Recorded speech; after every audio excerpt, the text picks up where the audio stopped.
कैसे हैं आप? जी मैम, बढ़िया बढ़िया मैम। हाँ, रिजल्ट देखकर खुश।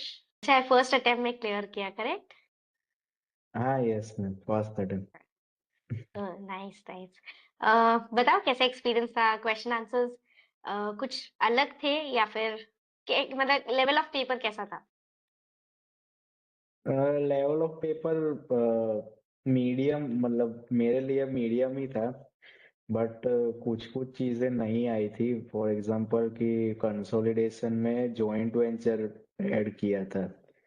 ओके। ऐसा कोई क्वेश्चन एक्चुअली था नहीं मॉड्यूल में, बट इन्वेस्टमेंट एसोसिएट्स की जगह जॉइंट वेंचर डाल दिया था। उसमें कुछ करना करेक्ट। कुछ ज्यादा नहीं था। सिर्फ हम्म अपना शेयर को ऐड करना था सिर्फ कंसोलिडेशन में। और हम्म।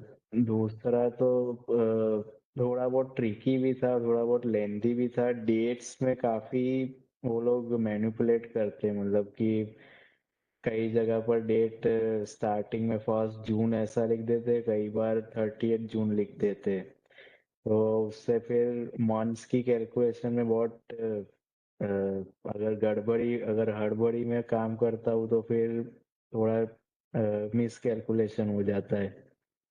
और बाकी थियरी पोर्शन तो काफी इजी था। एथिक्स का क्वेश्चन भी इजी था।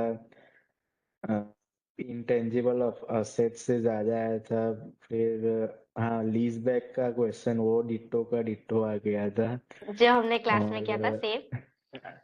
हाँ हाँ, वही वही। और कुछ आप कोई टिप देना चाहेंगे, कुछ ऐसी चीज जो सब लोग ध्यान रखे इन दी एग्जाम, जो हाँ, अटेम्प्ट करने वाले एक्चुअली मेरी भी कई सारी मिस्टेक्स हुई थी मुझे। आज शायद रियलाइज हो रहा है। हैं? ओके। Good good. हाँ, मतलब थोड़ा ओवर कॉन्फिडेंट हो गया था, बट मुझे लगा कि हाँ, मैंने आपको बोला ना कि स्टार्टिंग में ही बोला था कि मंथ्स के काउंटिंग में 1 जून 2000 समथिंग और 30 जून 2000 समथिंग, उसमें बहुत डिफरेंट हो जाता है। तो ये लोग ऐसे ही ट्रिक करते हैं कि डेट्स में आपको कैसे मिस कैलकुलेशन आपका हो जाए और आपके मार्क्स कट जाए। इसके लिए ये लोग बहुत ही, मतलब बहुत डेट्स को कैसे घुमाते हैं कि आपको मतलब पता ही नहीं चलता है कि मैंने सही किया है कि गलत किया है। कई बार मतलब आज भी मुझे रियलाइज हो रहा है कि मैंने शायद कंसोलिडेशन में एक आध मंथ रॉन्ग कैलकुलेट कर लिया, उसके कारण मेरा शायद गुडविल रॉन्ग आ गया, उसके कारण मेरा टोटलिंग वो जो सब कुछ था वो रॉन्ग हो गया। तो मतलब मुझे भी मैंने भी प्रैक्टिस की थी, बट डेट्स के मामले में थोड़ा एग्जाम प्रेशर में थोड़ा सा ध्यान रखना, क्योंकि अ, ये बहुत ही सिली मिस्टेक्स है। बट इस मतलब आप कंट्रोल भी कर सकते हो या नहीं भी कर सकते हो, ऐसा सिचुएशन हो जाती है, क्योंकि टाइम भी बहुत कम है और पूरा क्वेश्चन आपको पढ़ना है। और ऐसा हो तो मैंने कई क्वेश्चन में डेट्स मैंने वो जो ब्लैंक शीट देते उसमें लिख दिया था। फॉर एग्जांपल कि लीज बैक का क्वेश्चन था, भले ही मैंने थोड़ा ज्यादा टाइम लिया, बट उसको प्रॉपरली किया था कि उसमें डेट्स में कुछ भी गड़बड़ी ना हो, कि गड़बड़ उससे नहीं हो। फिर पूरा आंसर गलत हो जाता है। तो वो अप्रोच मैंने कंसोलिडेशन में, मेरे पास टाइम नहीं था तो वो अप्रोच वो उसमें मैं नहीं कर पाया। बट एनी हाउ, ये टिप बहुत ही इम्पोर्टेंट है इस एग्जाम के लिए, क्योंकि आपने कंप्यूटर बेस्ड एग्जाम सेंटर से दिया था, करेक्ट?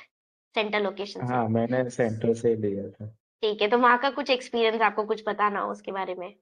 हाँ, मतलब मैं आपको कहने वाला हूँ कि आप अपना ये जो फर्स्ट 15 मिनट, मतलब एग्जाम होने से पहले आपका हैंड्स खास करके वार्म रखिएगा, क्योंकि मैंने देखा है कि बहुत पहले 1 आवर में तो बहुत सब लोग आराम आराम से ही लिखते हैं। बहुत मुझे मालूम नहीं, बट बहुत कम एनर्जी से लिखते हैं।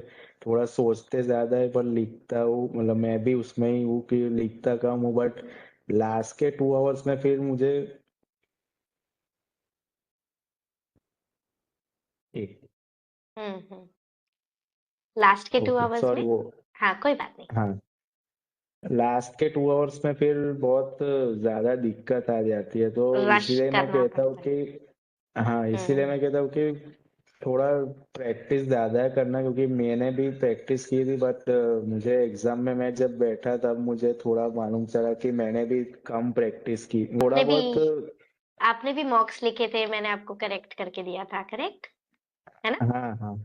सो उससे आपको थोड़ा और इनपुट मिला होगा कि कैसे क्वेश्चंस हाँ आएंगे, हाँ कैसे। और प्रॉपर मेरे को लगता है प्रॉपर जब एक आप एक क्वेश्चन ऐसे ही बैठ के करो और एक 3 घंटे का टाइमर लगाकर जब आप पूरा 4 क्वेश्चंस करते हो, तो वहां पे मुझे लगता है थोड़ा और अलग रहता है केस, करेक्ट? हाँ हाँ, I am so proud of you, congratulations.